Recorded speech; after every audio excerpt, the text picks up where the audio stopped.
महाभारत कथा आज की पीढ़ी के लिए काफी कुछ शिक्षा देती है। ये युद्ध मुख्य रूप से कौरवों और पांडवों के बीच लड़ा गया था, जो इतिहास के सबसे भीषण युद्धों में शामिल है। ये युद्ध लगभग 18 दिनों तक लड़ा गया था। अंत में पांडवों की जीत हुई और कौरवों को हार का सामना करना पड़ा। 18 दिनों तक चला था महाभारत का युद्ध। कौरवों और पांडवों के बीच हुआ था ये युद्ध। युद्ध के लिए बनाए गए थे कुछ नियम। धर्म डेस्क, नई दिल्ली। इस युद्ध में कई वीर योद्धाओं ने भाग लिया था।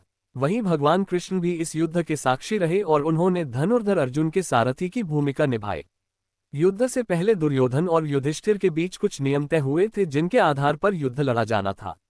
ऐसे में चलिए जानते हैं महाभारत युद्ध के दौरान किन नियमों का ध्यान रखा गया था। ये थे युद्ध नियम। युद्ध में भाग ले रहे दोनों पक्षों के बीच तय आचार संहिता का पालन करना जरूरी था। युद्ध केवल सूर्योदय से सूर्यास्त तक ही लड़ा जाता था। युद्ध में रथी रथ पर सवार से, हाथी पर सवार योद्धा हाथी सवार योद्धा से और पैदल सैनिक पैदल सैनिकी से ही लड़ सकता था। एक वीर एक समय में केवल एक ही वीर युद्ध कर सकता था। कई योद्धा मिलकर एक ही योद्धा पर हमला नहीं कर सकते थे। भय के कारण भाग जाने वाले या फिर शरण में आए हुए लोगों पर हमला नहीं किया जा सकता था। यदि युद्ध लड़ते समय कोई वीर निहत्था हो जाए तो उस पर अस्त्र से वार नहीं किया जा सकता था, बल्कि उसे अपना शस्त्र उठाने का मौका दिया जाता था। युद्ध में सेवक का काम कर रहे लोग अर्थात घायलों की सेवा कर रहे लोगों पर हमला नहीं किया जा सकता था।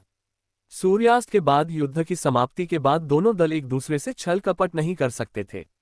कब कब टूटे नियम। महाभारत के युद्ध में कई बार इन नियमों का उल्लंघन भी हुआ, जिसमें अर्जुन के पुत्र अभिमन्यु पर चक्रव्यूह में फंस जाने के बाद एक साथ कई लोगों ने हमला किया।